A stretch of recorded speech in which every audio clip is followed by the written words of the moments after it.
Hi, my name is Tyvis Powell, former Ohio State Buckeye and national champion DB. Welcome to the Buckeye Cast. These guys was born and bred in the Buckeye State, and they like to talk Buckeye football and drink bourbon. Subscribe to the show. Now pour up a drink and pull up a stool. Here's your host, Joe Warwick. Get him, Joe. What's up, everybody? We're doing it live on a Football Friday. It's here. It's finally freaking here. It's the game. The night before. It's like freaking Christmas. I love it. But I hope you guys are having a good Thanksgiving weekend / kind of overflow. Oh, man. I was so full when I woke up this morning and a little hungover. Drank all day yesterday, then eat a giant meal. It's not a recipe for feeling great the next morning. But, hey, we're here, and we're kind of bouncing back. So let's talk Buckeye football. Let's get it in. Let's get it going. We'll see if Jeff and Sean, one or the other, or both might join us. We'll see. I'll monitor the bat phone and let you know. But, you know, every Friday I give you my 5 keys to a Buckeye victory.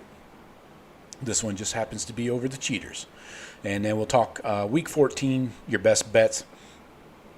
Excuse me. I didn't get into a ton of games, but I have a fair amount of bets sprinkled around, you know, some first half bets, things like that. I'm waiting for the Ohio State game, the player props, to load on Bet Online. They're not loading yet, so might have to wait till tomorrow morning for those. But anyways, let's get into it. Let's start off with our 5 keys. But first, please drop your score predictions for the game in the chat. We'll get to all your questions and comments. So let me post this in the chat. Hopefully everybody can see this. We're on Instagram, Twitter, and, of course, the YouTube Live. We will be back Sunday night, 7:30 Eastern. Me, Jeff, and Sean. Rain or shine, win or lose, doesn't matter. Just typing this in to the chat. Drop your score prediction for the game here. There you go. All right. Hopefully that went through. So let's get into it. 5 keys to a Buckeye victory. First, we did have some news yesterday. I think it was yesterday. Ohio State lands a 2026 commit from Jacksonville, Florida, 4-star tight end Corbin Fordham. So, all right, Keenan Bailey out there doing work, even mid-season. I like it. So let's get into our 5 keys here. Now, looking at the weather, I always like to check the weather the day before because you can usually get an somewhat accurate forecast. So, generally sunny, cold, high of 31, winds at 10 to 15 miles an hour. So not too bad. You can still throw some intermediate and short route passes in that kind of wind. But the cold, getting hit is not going to feel great tomorrow. And hitting the ground is not going to feel fantastic either. But anyways, so this is your big noon on Fox, as usual. Half the season, as we've come accustomed to, was on the big noon Fox. But we've already clinched a spot in the college football playoff. That's done no matter what happens tomorrow or in the Big Ten championship game. But a win tomorrow secures a trip to the Big Ten championship game against the Ducks, where we need to avenge some wrongdoings. So let's get into it here. Key to a Buckeye victory, number 1, show them the best defense in the country. Ohio State right now is ranked first in points per game allowed, first in yards per game allowed, second in points per play, second in yards per play. Red zone scoring, first in the country, 56%.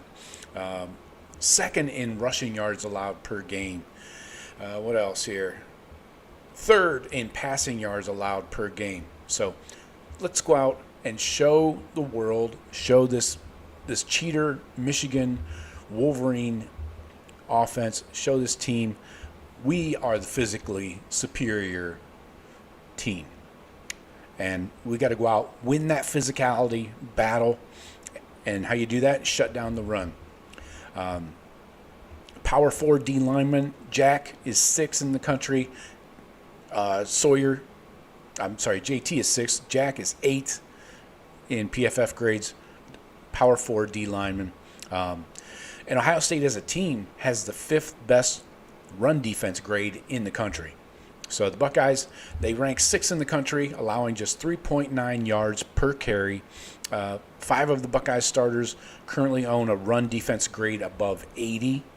And in the Power 4, only Iowa has thrown fewer yards per game this year than Michigan. So the Wolverines are terrible. Their grades in passing, pass blocking, receiving are all outside the top 80 in all those categories. So they're going to try to ground and pound it as per usual. Nothing new here, in a stubborn kind of way. And in Michigan's 6 wins this season, they averaged 212 rushing yards. In their 5 losses, they averaged 122, so almost a 100-yard difference there in wins to losses. So they want to slow down the pace, create turnovers on defense. But you got safety Lathan Ransom. He is 2nd in the Power 4 versus the run. Linebacker Cody Simon is 9th in the Power 4 versus the run. So this is strength on strength. Who wants it more? Who's going to battle harder? Who's going to cave? And I think I know who's going to cave this week. Michigan's offensive line ranked 78th in the FBS in run blocking grades for the season. And the physically dominant team, I don't know. I can't really say that. Last 3 meetings have been very physical, but some golfer walking up. Dude, go home. It's fucking raining. Anyways, they're going to need to bring that physicality again. I don't think they can. So show them the best defense in the country. Give them a nice mouthful of this Buckeye defense, the best. Key to Buckeye victory number 2. Again, this is on defense. Limit the big plays. You got Deadwards back there. You got Mullings, Colston Loveland. That's about the extent of their playmakers, right? So in pass defense, you got Ransom and Downs. Those guys are probably going to team up on Colston Loveland or alternate. So you got to shut down the big plays. No big 30 to 40 yard or more. They don't have a play over 40 yards in the pass game this year, by the way. But they're going to unload the playbook, the cheaters are, with flea flickers, double flea flickers, double passes, Donovan Edwards running back pass, fake punts, onside kicks, the whole 9 yards. They're going to empty the playbook. So be ready as a defense. Be disciplined. They can't beat us straight up. They can't. They physically cannot. So, and I think you're going to see at least 3 guys throw a pass for the cheaters. So, because they cannot beat us just lining up and firing off the ball. Can't be done. They don't have the quarterback to occasionally convert a third down with his arm, and they don't have the offensive line and running game that they need. So key to a Buckeye victory, number 2, is limit the big plays and those kitchen sink plays. Key to a Buckeye victory, number 3, for the offense. Use the pass to set up the run. We know the run defense for Michigan is really good. You got they're the 2nd highest graded group in the country, right behind Ole Miss, who is number 1. So all 4 of the Wolverines starting defensive line starters are on PFF's 2025 NFL Draft Big Board. So Mason Graham, Kenneth Grant, those are two first-round prospects. So the Buckeyes, the O-line is the biggest question mark on this team. So since week 7, when Josh Simmons got hurt, the Buckeyes have only put up a 60.7 grade as an offensive line. That's 104th in the country since that time. So if the cheaters are going to keep this game close at all, it'll be because that D-line just wrecks the game for the Buckeyes. But I think short, like screens and short passes 0 to 9 yards has to be Will Howard's game. And then you get these big D linemen going sideline to sideline or dropping back, trying to tackle receivers or something. In the screen game, the Buckeyes run screens on 14% of dropbacks this year with a 7-yard average. So that's good. I'll take 7 yards a pop.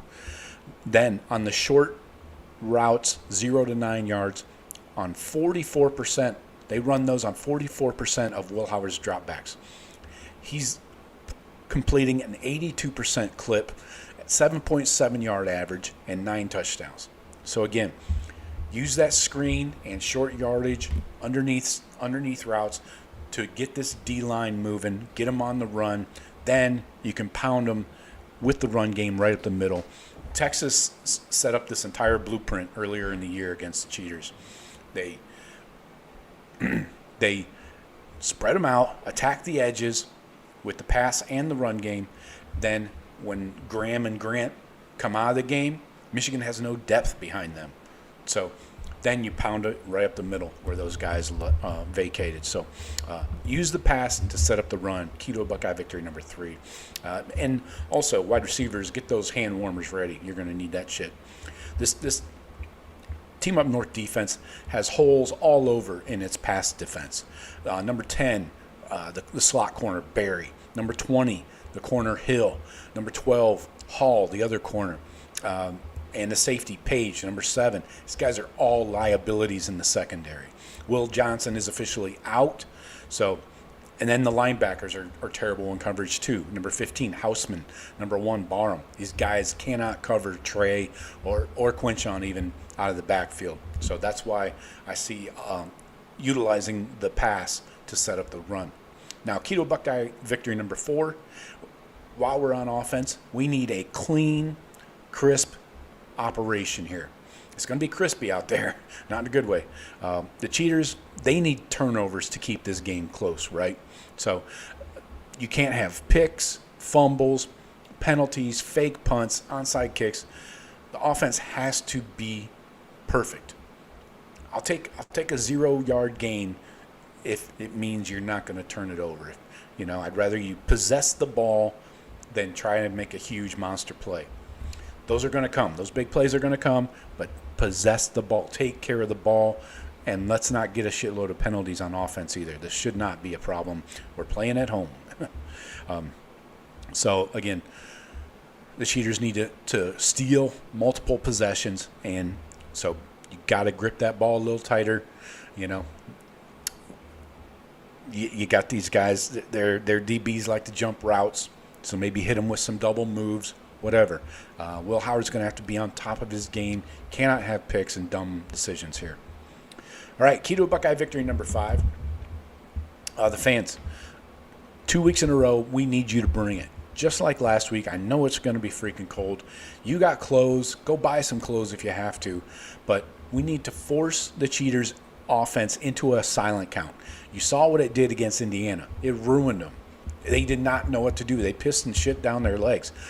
So force the Cheaters into a silent count, which just makes life so much harder for the offense. Make these Cheaters feel you all day long. Players, fans, bring that emotion all day long. This is a playoff game, essentially. All of our goals are right in front of us. Just go beat these losers, and we move on. So we go for a trophy. And take these guys into deep waters, for Christ's sake. Take them into deep waters and let our talent take over. I've got a comparison here. Let's see. Okay, we got a bunch of comments coming in. I got a good comparison here of the talent differential. Look at this. Look at this shit. 5 stars, Buckeyes have 14, Cheaters have 1. 4 stars, Buckeyes have 55, Cheaters have 46. 3 stars, Buckeyes have 11, Cheaters have 38. That's the category you don't want to have a lot of. So, yeah, they do just fine developing and all that shit. I get it. But take them into deep waters like we did with Indiana and everybody else every year. Take them into deep waters and let that talent win out. All right, let's see. let's, while we're waiting for you guys to get your comments and your score predictions in here, why don't we watch the hype video? Why not? Seems like a perfect time for that. The legacy, the rivalry. I'll be quiet so you can hear the audio. Hopefully it's Being loud born a enough. Buckeye, you grow up with two things: an unwavering love for the scarlet and gray, and a hatred For that team up north. I can't believe God gave me a chance to be a Buckeye. Because there's nothing like it. This rivalry is both beauty and beast, a brutal test that reveals who will rise when all seems lost, and who will fall. The history, the pageantry, the raw hatred. This is the rivalry. Every hit echoes through history.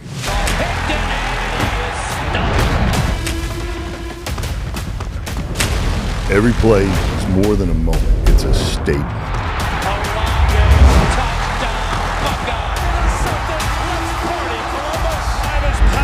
Saves the season. And there he goes. Elliott in a foot race.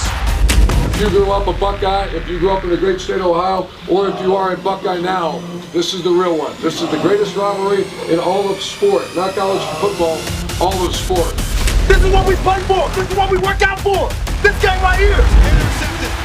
With all that brotherhood and trust, everything comes to right now. You're really willing to go? You're really willing to go? Touchdown, Garrett Wilson. Wow. Cuts it back. Ohio State wins. This is our stadium. Our state. A new chapter will live forever in this battle called a rivalry.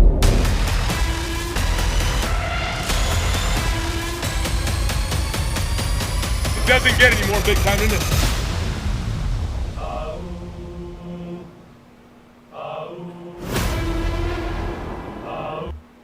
All right. I love that video. Excellent work there.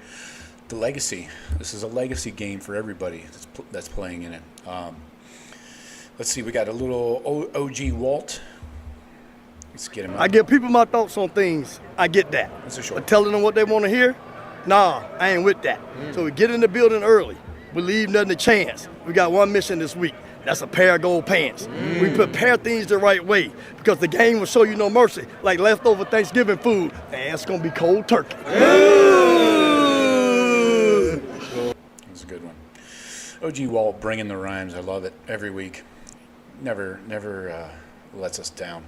All right, let's see. What else do we got here? I got some more videos. Let's see what this one is.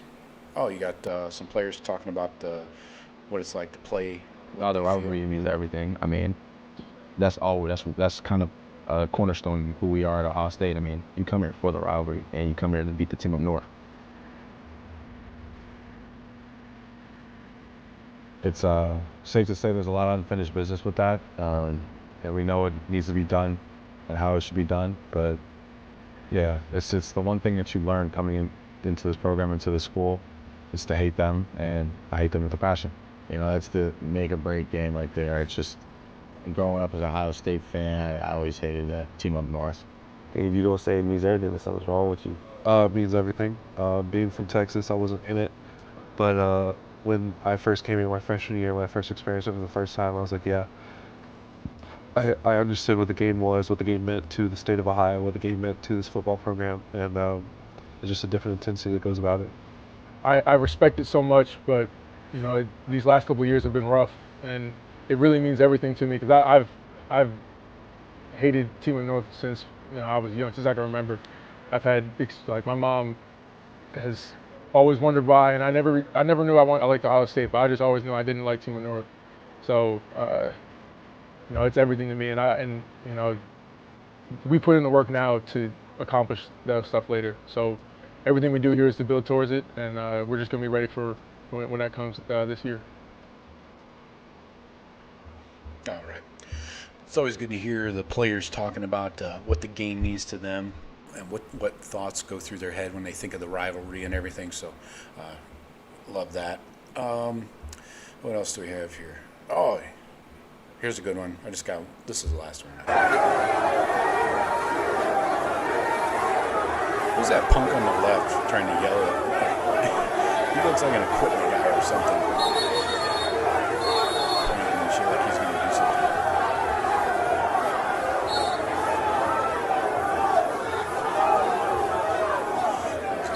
Sweet tone you guys got there. Nothing wrong with that.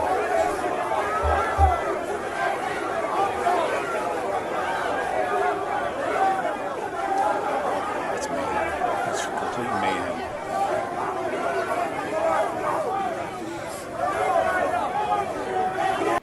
All right. Anyways, that'll get your blood boiling. What else? Also, these clowns are bringing white uniforms this week. They're trying to rip off our cocaine whites with white shoes, white pants, shirt, everything. So be on the lookout for that if you care. But so yeah, we're all very impressed. All right, let me hit the comments here, and then we'll hit our best bets next. Odysseus is the first one in. I'll pop everybody's comments up on screen. I owe to you, Odysseus. Badass Buckeye, what's up? Bab, 40-13. I love it. Score predictions. Odysseus says third down defense is critical tomorrow. That's a very good point. Yes. And third down offense for the Buckeyes. Got to get off the field or stay on the field, depending on whether you have the ball or not. All right. Mean Green, what's up, Mean Green? Good to see you. It's 4:39, and Michigan still sucks. 58-8. Ohio State. It rhymes. I like it. I like a good rhyming score. Odysseus says special teams need to be on alert for fake punts, onside kicks, etc. Exactly. No doubt about it. These guys got to steal possessions. It's the only way they're going to compete with us. Only way. Mean Green says it's 4:41, and Michigan still sucks. 54-6. Okay, that one doesn't rhyme quite as nicely as 58-8, Ohio State, but we'll take it. Let's see, Ben. What's up, Ben? Good to see you. He says I saw tombstones in Moore's eyes in his press conference yesterday. Yeah, he's in big trouble. This guy, an inexperienced head coach, first year on the job. He's obviously in way over his head. I don't know. I don't know if he can handle the job. We'll see. Ben says 38-7 or less. Okay. All right. I think that's the under as well. Odysseus says off tackle runs as well. Donnie way outweighs Stewart. Yeah, Josiah Stewart, he's one that really will get your attention off the edge, no doubt. He's going to be lined up against Donnie. They'll probably flip sides occasionally. So Fryer and Donnie, the two tackles, got to be at the top of their game. They got to get it right. You can't have Will Howard getting blindsided from behind, for a strip sack. Badass Buckeye says the game should go similar to how the Indiana game went. It will take a miracle for Michigan to keep it close. I can't agree more. I mean, these guys do not have what it takes to win this game. They just don't have it in their light in the shorts. So, Kenneth, what's up, everyone? Good to see you, Kenneth. Ben Hughes, put your money where your mouth is. Replying to the good therapist. 4 losses in a row. Okay, yeah, whatever. Yeah, why don't you take up a bet with somebody? I'll go with as deep as you want. Kenneth says 49-6. Wow, a lot of blowouts predicted. I love it. Ben says, what's up? Pookie and Ray, what's up? I owe to you. Pookie and Ray show says 63-9 Ohio State victory. Wow. All right. The bad rapist LOL's that. Pookie and Ray says no more Connor Stallions than the record reflects. Exactly. They just got bowl eligible last week by beating Northwestern. Yeah. No more Stallions. Too bad. Doug Shepard, what's up? 45-9. Buckeyes beat those skunks from up north are not sniffing the red zone. All right. I agree. I agree with that. I like it. Mean Green says, screw the maize and puke. Go Buckeyes. All right. I love the emojis. Doug says, Travion is good at picking off free rushers. Yeah, his pass protection has been fantastic all year long.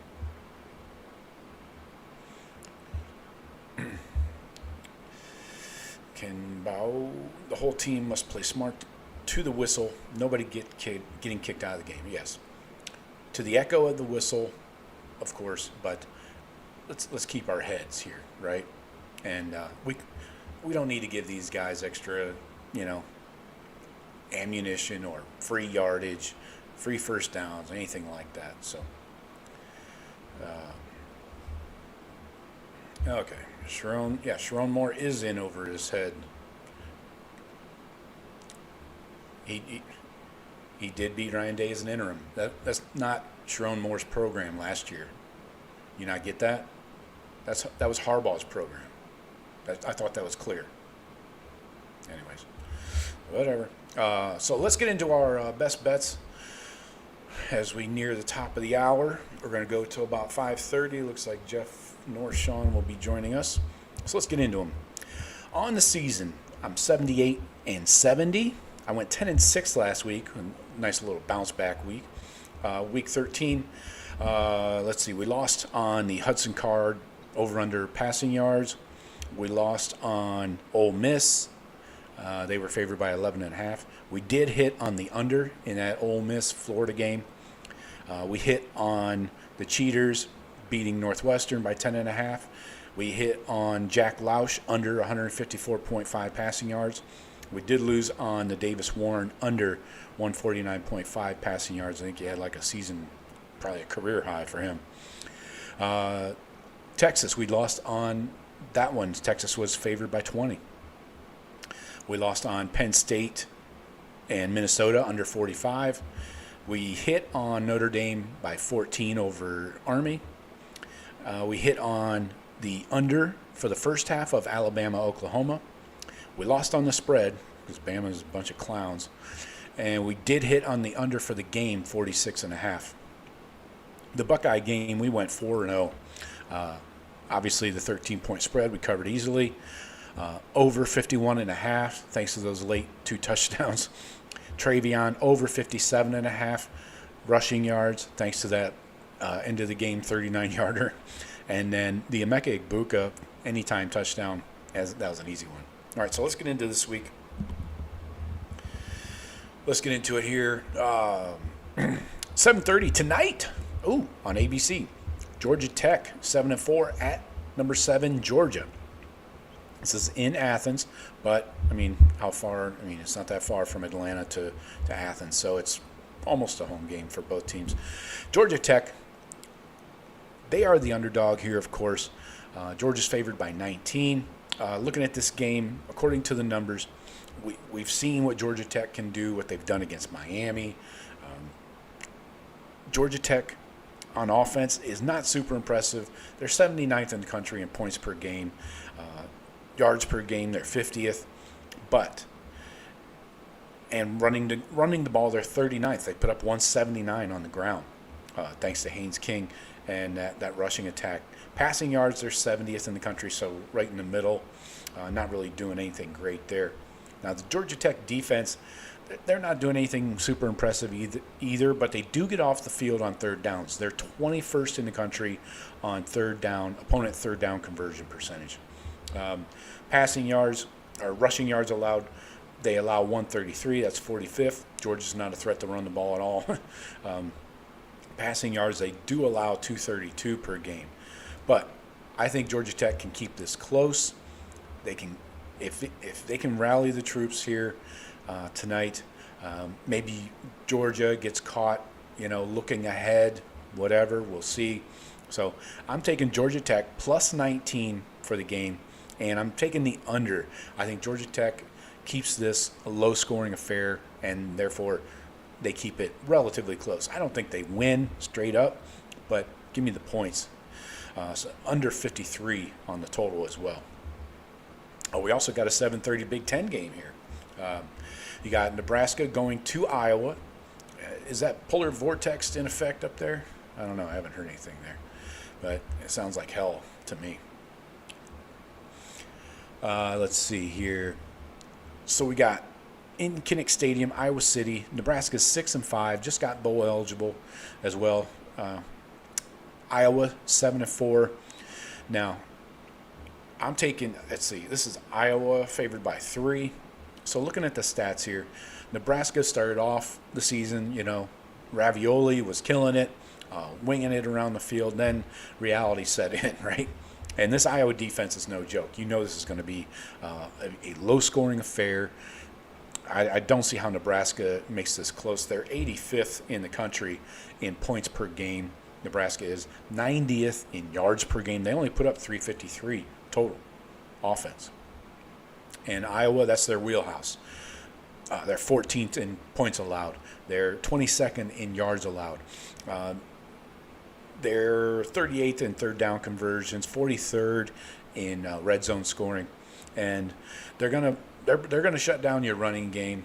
They're 26th in the country against the run, against the pass, 41st. So I don't see Ravioli, even if he's 100% healthy, which he may still have lingering injuries. I think Ravioli cannot score enough, and I don't know if he can score at all, honestly. The Iowa offense is better points per game. They're putting up 28.3 points per game. That's 53rd. Their defense is setting them up with short fields. They're 103rd in yards per game. So you're getting those short fields, whether it's through special teams or the defense. So I think Iowa wins this one. I'm taking the over 39, over the total for the game. I'm not picking the spread on this one. Let's go. All right, Saturday, you got 12 noon on ABC. You got number 8 Tennessee. They're 9-2, 5-2 in the SEC at Vanderbilt. Now we've seen Vanderbilt give some of these SEC teams some headaches. How's that taste, Bama? Now Tennessee's favored by 10.5, and this is in Nashville. So home game for Vanderbilt, but there's probably more Tennessee fans in Nashville than Vandy fans.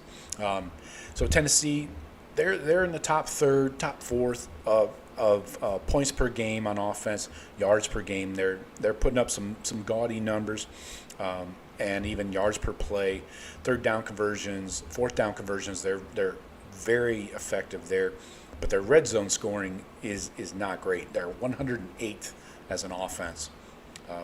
Running the ball very effectively, they're 11th in the country, putting up 221. Throwing the ball, they're 84th. Nico needs some work. He's putting up 210 per game. So if they're going to move the ball against Vandy, they got to do it on the ground. Now this Vandy defense, it's top third, something like that. They're 55th in the country in points allowed, 75th in yards allowed. They are good against the run, so this could be strength versus strength here. Who wins this running game matchup, Tennessee versus Vandy? Vandy allows 132, that's 43rd in the country. But you can throw it on them. The question is, can Nico throw it on them? And then on offense, Vandy, they don't put up a lot of points. They don't put up a lot of yards. They just show up for some of these big games, They can run the ball, and not great. Yeah, they do not put up great stats. So for this one, I'm taking Tennessee minus 10.5 for the game. On to Notre Dame. Notre Dame at USC. I've seen a lot of crazy people picking USC in this one. I think USC's favored by 7.5. No, Notre Dame's favored by 7.5. Over under of 51.5. So Notre Dame, their offense is third in the country in points per game. Kind of a quiet top 5 offense. Yards per game, they're 35th. Yards per play, they're 11th. Not great at red zone scoring, they're 67th. But They can run the ball. That's their strength. 222 per game. That's 10th in the country. And USC's defense, actually a respectable 130 allowed per game. That's 38th. Notre Dame doesn't really need to throw the ball much, so they don't. They're 95th in passing yards per game. And USC is terrible against the pass. They're 80th in yards allowed. So I think this Notre Dame defense, which is top 5 in most categories, they're second in points to us, third in yards per game, third in yards per play, sixth in opponent red zone scoring allowed. So USC, I think they're changing quarterbacks, aren't they? Miller Moss has been benched. So I think this is an easy Notre Dame win. I know it's at the Coliseum, the Mausoleum in Los Angeles. So I'm taking Notre Dame minus 7.5, and I'm taking the under 51.5. I don't trust USC to put up points here. These guys seem to quit on Lincoln Riley every year when they're out of it and not in bowl contention. 1 second. So we got a few more here. Next up, we got the Iron Bowl. This is in Tuscaloosa, so Alabama home game. But Auburn's terrible, 5-6, 2-5 in the SEC. Bama 8-3, probably out of the playoffs. He says with a question mark. I don't know. Bama's favored by 11.5. Yeah, I think Bama covers this easily. Auburn's defense is decent, 35th in points allowed, 24th in yards allowed, but I think this is a Jalen Milroe game. He just puts the team on his back. I don't know why he doesn't do it every week, but anyway, we'll see if this Auburn defense can put up any points. I don't think they can. They're 81st on offense and points scored, so I'm not too worried about these guys putting up points. They're 125th in red zone scoring on offense, so I think this is an easy Alabama victory, and Jalen Milroe goes off. So whatever his rushing yards are on the player total, the player prop, you might want to take the over. So take Bama minus 11.5 there. All right, more SEC football. I love talking SEC football, don't you guys? Not really. All right, so this is home game, Baton Rouge, 7 p.m. For LSU. Oklahoma's 6-5, 7-4, coming off the big win against Alabama. LSU 7-4 at Tiger Stadium, the other Death Valley. LSU's favored by 6, over/under of 47. So LSU's defense, they're middle of the pack in most categories. 59th in points allowed, 56th yards allowed. Against the run, they're 59th. Against the pass, they're 62nd. So you can move the ball on these clowns. And let's see if Oklahoma wants to go QB run all day long and just running down these guys' throats. They are 91st in the country, only putting up 131 per game on the ground. So I don't know. We'll see what happens there. Maybe they can find a hole in this LSU defense. But the Oklahoma defense is legit, obviously, with Brent Venables as the head coach. 21st in points allowed. Is that 16th? 16th in yards allowed. And red zone scoring, 29th. So this Oklahoma defense will keep them in the game. But I think a 6-point spread is a little too much. I think they might be coming off a little hungover from that win against Alabama last week, going into Death Valley. I'm taking LSU minus 6 for the game and an under of 47. Again, a low-scoring affair. All right, let's see. We got 2 more in the Buckeye game. 7:30 on NBC. You got Washington 6-5, 4-4 in the Big Ten, going to number 1 Oregon, Outson Stadium in Eugene. Of course, the Ducks are undefeated. Oregon's favored by 18.5, over/under of 51. Now, we've seen a little bit of life out of Washington lately here. Let's see what they do last week. They beat UCLA handily, but then they got smoked by Penn State the week before that. So these guys are kind of riding the roller coaster here. They beat Weber State, Eastern Michigan. Then they lose to Washington State, in a border skirmish or a in-state rivalry. Northwestern, they smoked them 24-5, but Northwestern sucks too. They lost to Rutgers. They beat the Cheaters. Iowa, they got smoked by Iowa. Got beat by 2 touchdowns by Indiana. They beat USC. So they're all over the freaking map here. These guys are tough to read, like a Denny's menu. Oregon's defense, top 10 in most categories. Washington's offense, they're 106th in points, 58th in yards. They can't run the ball for shit. They're 88th in rushing. Now, they do throw the ball a little bit. They're 37th in passing yards per game. But they do throw some picks. The turnover margin is okay, but I would be very concerned about this Washington defense. They're good. Their stats are good. 30th in points allowed, 17th in opponent yards allowed. So these guys can kind of stop the pass. They're 6th in the country against the pass as a defense. The Huskies are. So I just think Oregon's running game is going to take over, and that's the downfall for Washington. So I'm taking Oregon minus 18.5 at home, and I'm taking under 51. I don't think Washington can put up the points, and it'll be interesting to see if Oregon pulls any of their starters early on to get them rested up for the Big Ten championship game next week. Okay, we'll get you back to your score predictions here in just a minute. We got 2 more games. We're talking Texas A&M. Now this one has huge playoff implications here. 7:30 on ABC. Number 3 Texas, with the 1 loss to Georgia, are at Texas A&M. A&M's 8-3. Another 3-loss SEC team, should be out of it, but they're like like a mummy here. Kyle Field in College Station, Texas. Texas favored by 5 for the game, an odd number there. So looking at A&M's defense here, this is what I always go to. Points allowed, they're 37th. Yards allowed, 52nd. They're really bad at red zone scoring. They're 101st. So if you get in the red zone on these guys, you're definitely scoring.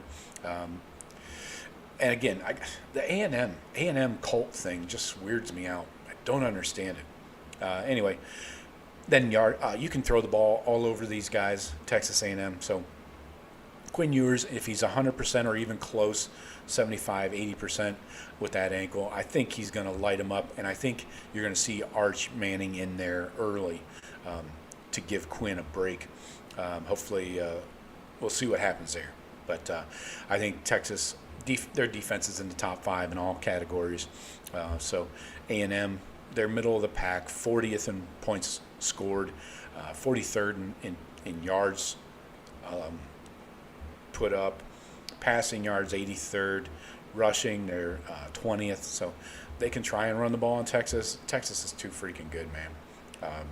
So they're 11th against the run. So I got Texas -3 for the first half. I think they get out to a lead, and then -5 for the game. That's an easy one. I think they win easily by a touchdown or more. Okay, let's get to our game here. Big noon. We already broke down the 5 keys, but let's talk about some of the bets we're placing. Cheaters 5-4. We know that. 4-4 in the Big Ten. I'm sorry, 6-5. Sorry, 4-4 in the Big Ten. The Buckeyes 10-1, 7-1 in the Big Ten in Ohio Stadium in Columbus. You got Buckeyes are favored by, 20.5? I've seen 19.5. So regardless, this matchup does not bode well for the Cheaters. They're 98th in the country in points allowed, 126th in yards allowed. Third down conversions, 45th. Okay, good at that. 23rd in red zone scoring. So they're they'll let you in the red zone, but then they bow up a little bit. But this Buckeye defense is just too good. This Michigan offense is bad. I was reading off Michigan's offensive output there. This Buckeye defense, again, top 5 in all categories. So against the run, second, which is what the Cheaters want to do. Against the run, or against the pass, third, but the Cheaters are 127th in putting up passing yards. So their offense is nothing to be concerned about. You limit the big plays, you limit them. And the Buckeye offense here, 5th in the country in points scored. The Cheaters, they're in the top 30 in points allowed, yards allowed, and let's see, red zone scoring 55th, so not great. They're 92nd against opponent third down conversions, so that's our strength. So they are strong against the run, obviously, 5th in the country with Grant and Graham down in the middle.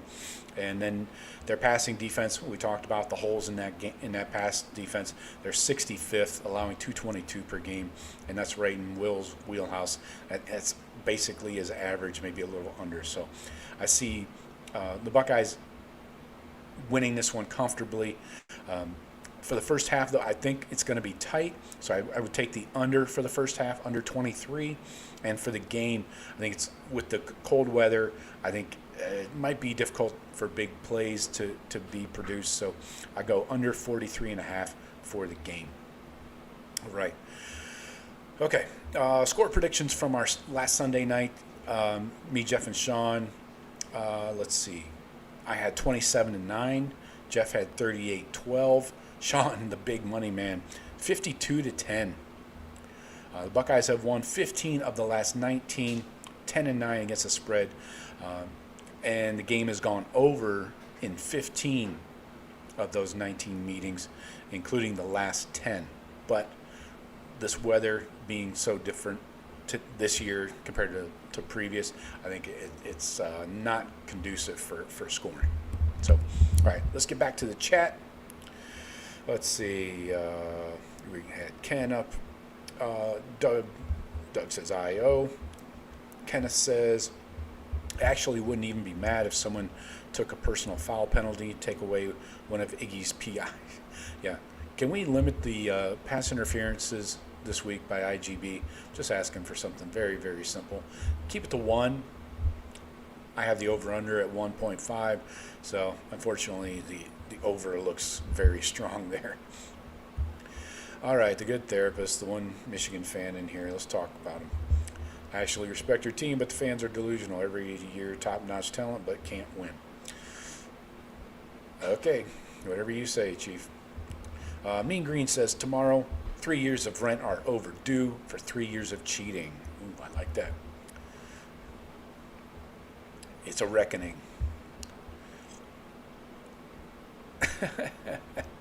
Pookie and Ray Ray Show talks at the good therapist, says it's obvious you need a good therapist.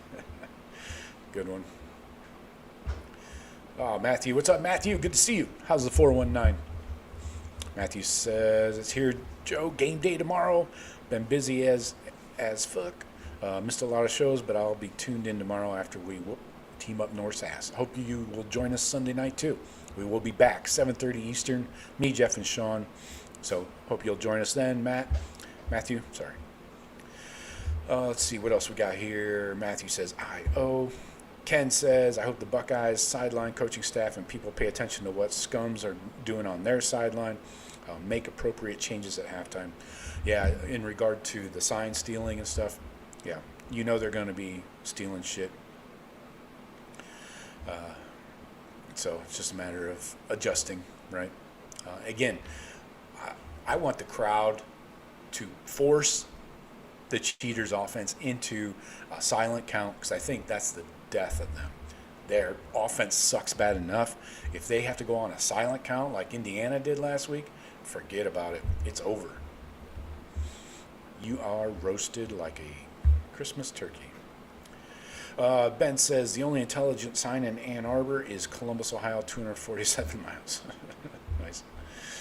That's a good one. The only sign of intelligence. Nice. All right. So, I'm feeling really good. I'm feeling confident. I know this game is not played on paper, but I feel that the Buckeyes just have too much talent, better coaching as well. Would you take Chip Kelly, the Ohio State OC, or the Michigan OC, who's probably going to get fired? Kirk Campbell, is that his name? You know, I don't care if Sharon Morris has taken over play calling duties or not. He probably should at this point. What took you so long? But I don't think it matters. We're still gonna dominate these guys. And I don't think Wink Martindale was a better DC than Jim Knowles at all. I haven't seen it at all. They're good against the run. But if you still suck against the pass, then guess what teams are going to do? Throw over that big D-line and throw it downfield. And Will Johnson kind of screwed the cheaters, in my opinion. I think he made a business decision weeks ago, right after the injury. He may be on the sidelines, so what? If you're not in the game, what are you doing? So I understand it. He's a first-round draft pick. I get it. But still, I don't know if it would help much. You cannot match up with the 3 Ohio State receivers. We can go to any one of them at any time. So, and then you got the running backs out of the backfield, flare them out into the flats on some screens, get those big D tackles moving sideline to sideline, just like Texas did, and it's over. Cancel Christmas. So, all right, looks like we got no more comments. So, I'm gonna hit it. I'm gonna go pour a drink, get ready for this game. Then I'm gonna pour another drink after that game, a little celebration shot. So, appreciate everybody joining in, dropping your comments and score predictions, and hopefully you will join us Sunday night, 7:30 Eastern. Ben with the last parting shot. Google that. Love it. All right. 7:30 Eastern, Sunday night, YouTube Live, Twitter, and Instagram Live. So, see you then. Talk to you later.